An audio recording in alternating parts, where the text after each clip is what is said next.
ನಾನು ಸಲ್ಲಿಸ್ತೇನೆ. ಅವರು ಇಟ್ಟಂತ ಪ್ರೀತಿ ವಿಶ್ವಾಸ ಅನುಗುಣವಾಗಿ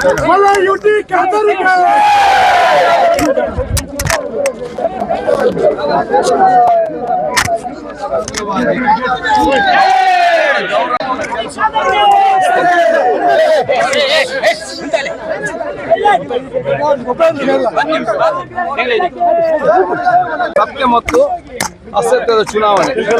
ಈ ಚುನಾವಣೆಯಲ್ಲಿ ನಮ್ಮ ಕ್ಷೇತ್ರಕ್ಕೆ ಸತ್ಯಕ್ಕೆ ಜಯ ಕೊಟ್ಟು ಅಸತ್ಯಕ್ಕೆ ತನ್ನ ದಿಕ್ಕನ್ನು ತೋರಿಸಿದ್ದಾರೆ.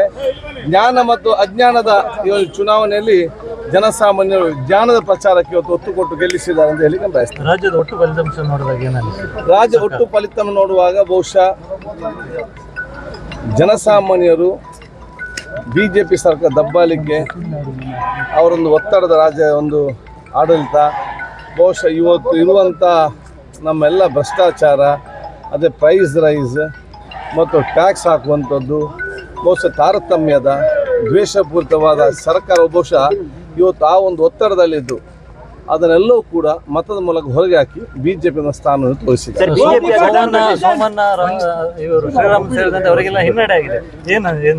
ಅದು ಯಾಕಂತ ಹೇಳಿದ್ರೆ ಈ ಜನರ ನೋವೇನಿತ್ತು 4.5 ವರ್ಷದ ಒಂದು ಮನಸ್ಸಿನಲ್ಲಿದ್ದಂಥ ನೋವನ್ನು ಬಹುಶಃ ಬ್ಯಾಲೆಟ್ ಪೇಪರ್ ಮುಖಾಂತರ ಇವತ್ತು ತೋರಿಸಿ ಅವರ ಸ್ಥಾನವನ್ನು ಅವರಿಗೆ ತೋರಿಸಿದ್ದಾರೆ. ಅದಕ್ಕೆ ನಾವು ಯಾವುದೇ ಕಾಲದಲ್ಲೂ ಕೂಡ ಜನಸಾಮಾನ್ಯರು ನಮ್ಮನ್ನು ಭಾಳಷ್ಟು ಹತ್ತಿರ ನೋಡ್ತಾ ಇದ್ದಾರೆ, ನಾವೇನು ಮಾಡ್ತೇವೆ ಅಂತೇಳಿ ಸೂಕ್ತ ಸಮಯಕ್ಕೆ ಉತ್ತರ ಕೊಡೋ ವ್ಯವಸ್ಥೆ ಇದು ಬಹುಶಃ ನಮ್ಮ ಈ ರಾಜ್ಯದ ಕರ್ನಾಟಕ ರಾಜ್ಯದ ಆ ಒಂದು ಚುನಾವಣೆಯಲ್ಲಿ ಮತ ತೋರಿಸ್ತಿದ್ದಾರೆ. ಕರ್ನಾಟಕ ರಾಜ್ಯವು ಬೇರೆ ರಾಜ್ಯ ರೀತಿ ಅಲ್ಲ ಅಂತೇಳಿ ಕೂಡ ಇವತ್ತು ಸ್ಪಷ್ಟವಾದ ಸಂದೇಶ ನೀಡಿದೆ. ನಾವು ಬಹುತತ್ವ, ನಾವು ಬರೀ ಒಂದಕ್ಕೆ ಸೀಮಿತವಾಗಿ ಎಲ್ಲಿಯೂ ಕೂಡ ಮತ ಕೊಡೋದಿಲ್ಲ. ಕರ್ನಾಟಕ ರಾಜ್ಯದವರು, ಕರ್ನಾಟಕ ರಾಜ್ಯ ಜನತೆ ಇವತ್ತು ಮತ ಕೊಡುವಾಗ ಬೇರೆ ಬೇರೆ ವಿಚಾರಗಳು ನೋಡಿಕೊಂಡು ಇವತ್ತು ಮತ ಕೊಟ್ಟಿದ್ದಾರೆ.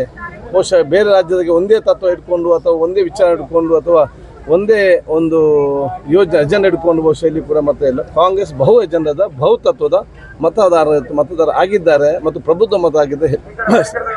ಸರ್ಕಾರ ರಚನೆ ಮಾಡ್ತೀರಾ? 100ಕ್ಕೆ 100 ಕಾಂಗ್ರೆಸ್ ಸ್ಪಷ್ಟ ಬಹುಮತದಿಂದ ಅಧಿಕಾರಕ್ಕೆ ಜನ ಕಲಿಸಿ ಮಾಡ್ತಾರೆ. ಕಾಂಗ್ರೆಸ್ ಅಧಿಕಾರಕ್ಕೆ ಬರ್ತದೆ. ಜನಸಾಮಾನ್ಯ ಏನೆಲ್ಲ ನೋವಿದೆ ಅದನ್ನೆಲ್ಲ ಬಗೆಹರಿಸಿ ಪರಿಹಾರ ಕೊಡಲಿ. ಕಾಂಗ್ರೆಸ್ ಅನ್ನದರಾಗಿದ್ದುಕೊಂಡು ಏನು ನಾವು ಗ್ಯಾರಂಟಿಯನ್ನು ಘೋಷಣೆ ಮಾಡಿದ್ದೇವ, ಸರ್ಕಾರ ಬಂದ ಅತಿ ಶೀಘ್ರದಲ್ಲಿ ಈ ಗ್ಯಾರಂಟಿಗೆ ಜನರ ಕಾಲು ಬುಡಕ್ಕೆ ಕಾರ್ಯಕರ್ತರ ಮುಖಾಂತರ ಮುಟ್ಟಿಸಲಾಗಿದೆ. ಇವಾಗಲೇ ನಮ್ಮ ಗೆದ್ದಂತೆ ಶಾಸಕರಿಗೆ ಬೆಂಗಳೂರು ಬರಬೇಕಂತ ಕರೆಗಳು ಬರ್ತಾ ಇರುವಂಥದ್ದು ಹೌದಾ ಸರ್? ಇದು ನನಗೆ ಇಷ್ಟ ಯಾವ್ದು ಕೂಡ ಕರೆಗಳು ಬರಲಿಲ್ಲ. ವಿಚಾರವಾಗಿ ಚರ್ಚೆ ಮಾಡಲಿಕ್ಕೆ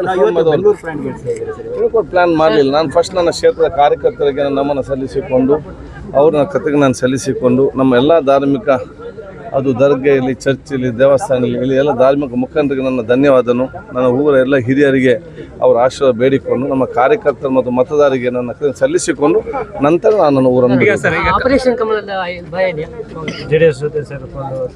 ಯಾವಾಗ ಸ್ಪಷ್ಟವಾದ ಬಹುಮತ ಸಿಗ್ತದೆ ಅವಾಗ ಯಾವ ಆಪರೇಷನ್ ಕೂಡ ಆಗೋದಿಲ್ಲ.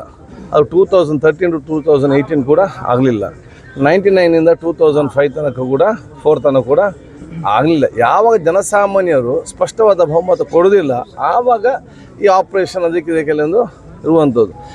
ಈ ಸಲ ಜನರಿಗೆ ಯಾಕಂತ ಹೇಳಿದರೆ ಕಳೆದ ಸಲ ಆಪರೇಷನ್ ಮಾಡಿ ಅಧಿಕಾರಕ್ಕೆ ಬಂದು ಇವತ್ತು ಅಡ್ರೆಸ್ ಇಲ್ಲದ ಪರ ಜನ ಇವತ್ತು ಮಾಡಿದ್ದಾರೆ. ಮತ್ತು BJP 70 ಬಂದವರ ಜೊತೆ BJP ಜೊತೆ ಹೋಗ್ಲಿಕ್ಕೆ 50 ಜನ ಯಾರು ಕೂಡ ತಯಾರಿರುವುದಿಲ್ಲ. 10-20 ಅದೇ ಬೇರೆ ಪ್ರಶ್ನೆ. ಆದ ಕಾರಣ ಇವರು ಬಂದದೇ 70-80 ಸೀಟ್, ಇನ್ನು 50 ಸೀಟಿವರೆಗೆ 40-42 ಸೀಟು ಬೇಕು. ಅದಕ್ಕೆ ಯಾರು ಕೂಡ ಇವ್ರ ಜೊತೆ ಹೋಗ್ಲಿಕ್ಕೆ ಸಾಧ್ಯವಿಲ್ಲ. ಆಪರೇಷನ್ ಕಮಲ ಅದು ಕಂಪ್ಲೀಟ್ ಫೇಲ್. ಸರ್, ಈಗ ಕರಾವಳಿಯಲ್ಲಿ ಬಹುಶಃ ಸತ್ಯ ಅಂದರೆ ನಮಗೆ ನೋವಿದೆ. ಕರಾವಳಿಯಲ್ಲಿ ಮತ್ತೆ ನಮಗೆ ಇವತ್ತು ಹಿನ್ನಡೆ ಆಗಿದೆ ಅಂತೇಳಿ ನನಗೆ ಕೂಡ ಅಷ್ಟೇ ಆಗ್ತದೆ. ಯಾಕೆ ಈ ರೀತಿ ಆದಂತೇಳಿ ಬಹುಶಃ ಇದರ ಬಗ್ಗೆ ನಾವು ಸ್ಥಳೀಯ ಮುಖಂಡ ಜೊತೆ ನಾವು ಕೂತ್ಕೊಂಡು ವಿಶ್ಲೇಷಣೆ ಮಾಡಿ ಆತ್ಮಲೋಕನ ನಾವು ಮಾಡಿಕೊಳ್ಬೇಕಾಗ್ತದೆ.